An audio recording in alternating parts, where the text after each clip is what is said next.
ಗೋವಿಂದ, ಆಂಜನೇಯ ವರದ ಗೋವಿಂದ, ಲಕ್ಷ್ಮೀ ರಮಣ ಗೋವಿಂದ. ಓಂ ನಮೋ ಪಾರ್ವತಿ ಪತೆ. ಆಗ ಭಗವಂತ ಪ್ರತ್ಯಕ್ಷವಾಗಿ ದೇವಿ ಮಂದಿರದಲ್ಲಿ ನಿಂತಿದ್ದಾರೆ. ಕಂದ ಕಂದ ವಿಕ್ರಮ, ನಿನ್ನ ಅಹಂಕಾರವು ಅಡಗಿದೆ ವಿಕ್ರಮ ಅಂದಾಗ ತಲೆ ಎತ್ತಿ ನೋಡ್ತಾ ಇದ್ದಾರೆ ಪರಮಾತ್ಮ. ನನ್ನ ಅಹಂಕಾರವು ಎಂದೋ ಅಡಗಿ ಹೋಯಿತು ಪರಮಾತ್ಮ ಅಂದಾಗ ಭಗವಂತ ಹೇಳ್ತಾ ಇದ್ದಾರೆ, ಕಂದ ವಿಕ್ರಮ, ನಿನ್ನ ಭಕ್ತಿಗೆ ನಾನು ಮೆಚ್ಚಿ ಬಂದಿರುವೆ, ಬೇಕಾದ ವರವನ್ನು ಕೇಳಿಕೊ ಅಂತ ಪರಮಾತ್ಮ ಭಯ ನೀಡ್ತಾ ಇದ್ದಾರೆ. ಆಗ ಪರಮಾತ್ಮ, ನಾನು ಬೇಡುವುದಾದರೆ ಒಂದೇ ಒಂದು ವರವನ್ನು ನಿನ್ನಲ್ಲಿ ಬೇಡುವೆ ಪರಮಾತ್ಮ. ನನಗೆ ಕೊಟ್ಟ ಈ ಕಷ್ಟವನ್ನು ಭೂಲೋಕದಲ್ಲಿರುವ ನರಮಾನವರಿಗೆ ಕೊಡದಿರು ಅಂದಾಗ ಭಗವಂತ ಹೇಳ್ತಾರೆ, ಕಂದ, ಈ ಭೂಲೋಕದ ವಾಸಿಗಳು ಮಾನವರು ನಾನು ನನ್ನದು ನನ್ನಿಂದಲೇ ಎಂಬ ಅಹಂಕಾರ ಪಡುವರು. ಯಾರು ನನ್ನನ್ನು ಶನಿವಾರದಂದು ಕನಕಾಂಬರ, ನೀಲಾಂಬರ, ಬನ್ನಿಪತ್ರೆ, ಎಳ್ಳು ಬತ್ತಿಗಳನ್ನು ಹಚ್ಚಿ ಭಕ್ತಿಯಿಂದ ಪೂಜೆ ಮಾಡುವರು, ಅವರನ್ನು ನಾನು ಎಂದಿಗೂ ಕಾಡುವುದಿಲ್ಲ ವಿಕ್ರಮ. ಕಂದ, ನಿನಗೆ ಕೊಟ್ಟಂತಹ ಕಷ್ಟವನ್ನೇ ಘನತೆರೆವೆಂದು ಭಾವಿಸಬೇಡ. ನಾನು ಹಲವಾರು ಮಹಾನುಭಾವರಿಗೆ ಕಷ್ಟವನ್ನು ಕೊಟ್ಟಿದ್ದೇನೆ. ಯಾವ ಸತ್ಯ ಹರಿಶ್ಚಂದ್ರನಿಗೆ ನಾನೇ ರಾಜ ಎಂಬ ಅಹಂಕಾರ ಇದ್ದದ್ದರಿಂದ ಆತನನ್ನು ಸ್ಮಶಾನ ಕಾಯುವಂತೆ ಮಾಡಿದೇ ವಿಕ್ರಮ. ಅಷ್ಟೇ ಅಲ್ಲದೆ ಯಾವ ಸತ್ಯವ್ರತ ಮಹಾರಾಜನಿಗೆ ಮತ್ತು ನನ್ನ ಪೂಜ್ಯ ಗುರುಗಳಾಗಿರ್ತಕ್ಕಂಥ ಬೃಹಸ್ಪತಾಚಾರ್ಯರಿಗೆ ನಾನೇ ಗುರು ಎಂಬತಕ್ಕಂಥ ಅಹಂಕಾರ ಇದ್ದಿದ್ದರಿಂದ ಅವರನ್ನು ಕ್ಷಣ ಮಾತ್ರದಲ್ಲಿ ನಾನು ನೇಣುಗಂಬಕ್ಕೇರಿಸುವಂತೆ ಮಾಡಿದೇ ವಿಕ್ರಮ. ಅಷ್ಟೇ ಅಲ್ಲದೆ ನನ್ನ ತಂದೆಗೆ ಕುಷ್ಠ ರೋಗವನ್ನು ಕೊಟ್ಟವನು ನಾನೇ. ಯಾರು ಮಾನವರು ನಾನು ಎಂಬುದನ್ನು ತ್ಯಜಿಸಿ ನನ್ನನ್ನು ಧ್ಯಾನ ಮಾಡುವರು, ಅಂಥವರಿಗೆ ಎಷ್ಟೇ ಕಷ್ಟದಲ್ಲಿ ಸಿಲುಕಿದರೂ ಆ ಕಷ್ಟವನ್ನು ನಾನು ದೂರ ಮಾಡಿ ಗೊತ್ತಿಲ್ಲದ ಭಾಗ್ಯವನ್ನು ಕೊಡ್ತೀನಿ ಅಂತ ಭಗವಂತ ದೇವಿ ಮಂದಿರದಲ್ಲಿ ನನ್ನ ತಂದೆ ತಾಯಿಯಾದ ಸೂರ್ಯದೇವರು ಮತ್ತು ಛಾಯಾದೇವಿಯ ಆಶೀರ್ವಾದದಿಂದ ನೀನು ಕಳೆದುಕೊಂಡಂತಹ ಕೈಕಾಲುಗಳು ಬರಲಿ ಎಂದಾಗ ವಿಕ್ರಮರಾಜರಿಗೆ ಕೈಕಾಲುಗಳು ಬಂದಿದೆ. ಅದನ್ನು ಕೂಡಿಸ್ಬಿಡಿ ಅಮ್ಮ, ಅದು ಬಾಳೆಹಣ್ಣು ಕೂಡಿಸ್ಬಿಡಿ.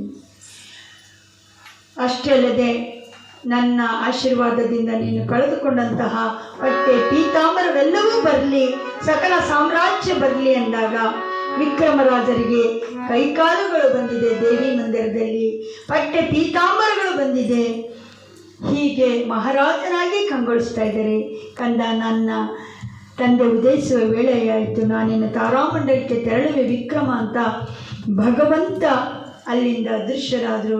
ಇತ್ತ ಕಡೆ ಚಂದ್ರಸೇನ ಮಹಾರಾಜರು ವಿಕ್ರಮರಾಜರನ್ನು ನೋಡಿ ಸಂತೋಷ ಭರಿತರಾಗಿ ನನ್ನನ್ನು ಮನ್ನಿಸಬೇಕು, ನಿನ್ನ ಕೈಕಾಲುಗಳನ್ನು ಕತ್ತರಿಸಿದ ಮಹಾಪಾಪಿ ನನ್ನ ಮಗಳನ್ನು ನೀವು ವಿವಾಹ ಮಾಡಿಕೊಳ್ಳಬೇಕು ಅಂತೇಳಿ ಅಲ್ಲಿಂದ ಅವರೆಲ್ಲರೂ ನಂದಿಶ್ರೇಷ್ಠಿಯ ಮನೆಗೆ ಬಂದು ನಂದಿಶ್ರೇಷ್ಠಿಯು ಕೂಡ ಪರಿಪರಿಯಾಗಿ ಬೇಡ್ಕೊತಾ ಇದ್ದಾರೆ, ನನ್ನ ಅಪರಾಧವನ್ನು ಮನ್ನಿಸಬೇಕು ಅಂತೇಳಿ ಆ ಅಲೋಲಿಕೆ ಮತ್ತು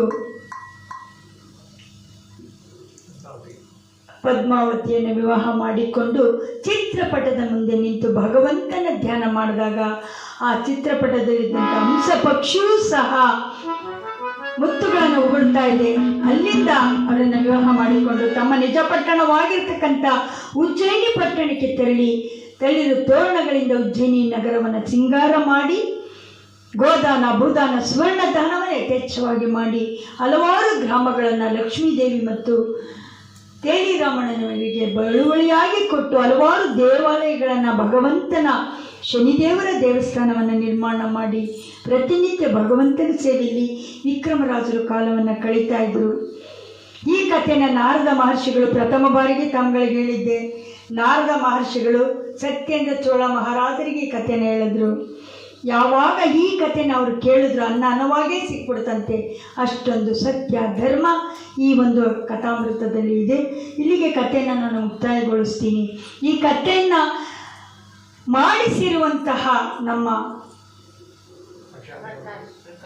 ಶ್ರೀ ಪ್ರಕಾಶ್ ರವರು ಮತ್ತು ಮಾತಾಜಿ ಭವಾನಿ ಅಮ್ಮನವರು ಈ ಕಥೆಯನ್ನು ಭಗವಂತನ ಕಥಾಮೃತವನ್ನು ಧೂಪ ದೀಪ ನೈವೇದ್ಯಗಳಿಂದ ಮಾಡಿಸಿ ಭಕ್ತಿಪೂರ್ವಕವಾಗಿ ಅನ್ನದಾನವನ್ನು ಏರ್ಪಡಿಸಿ ಬೆಳಗಾನ ಕತೆ ಮಾಡಿಸಿದರೆ ಆ ಭಗವಂತನಾಗಿರ್ತಕ್ಕಂಥ ಶನಿದೇವರು ಈ ಕುಟುಂಬ ವರ್ಗದವರು ಯಾವುದೇ ಕೆಲಸ ಕಾರ್ಯಗಳಿಗೆ ಕೈ ಹಾಕಿದ್ರೂ ಸಹ ಯಶಸ್ಸನ್ನು ಕೊಟ್ಟು ಸಕಲ ಸೌಭಾಗ್ಯ ಸಿರಿ ಸಂಪತ್ತನ್ನು ಕೊಡಲಿ. ನಿಮ್ಮೆಲ್ಲರಿಗೂ ಸಕಲ ಐಶ್ವರ್ಯವನ್ನು ಪರಮಾತ್ಮ ಕೊಟ್ಟು ನಿಮ್ಮ ಇಷ್ಟಾರ್ಥ ಸಿದ್ಧಿಸಲಿ ಅಂತ ಹೇಳ್ತಾ ನಾನು ಈ ಕಥೆಗೆ ಭಗವಂತನ ಧ್ಯಾನ ಮಾಡಿ ಮಂಗಳವನ್ನು ಪಾಡುತ್ತೇನೆ. ಕೋಟಿ ದೇವರಿಗಿಂತ ಶನಿದೇವರ ಪೂಜೆಯ ಮಾಡೋ, ಬಾಳಲ್ಲಿ ಬರುವುದು ಬೆಳಕೋ, ನಮ್ಮ ಬಾಳಲ್ಲಿ ಬರುವುದು ಬೆಳಕೋ.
ಜೈಂದ್ರ ರಮಣ ಗೋವಿಂದ, ಆಂಜನೇಯ ವರದ ಗೋವಿಂದ, ಲಕ್ಷ್ಮೀ ರಮಣ ಗೋವಿಂದ.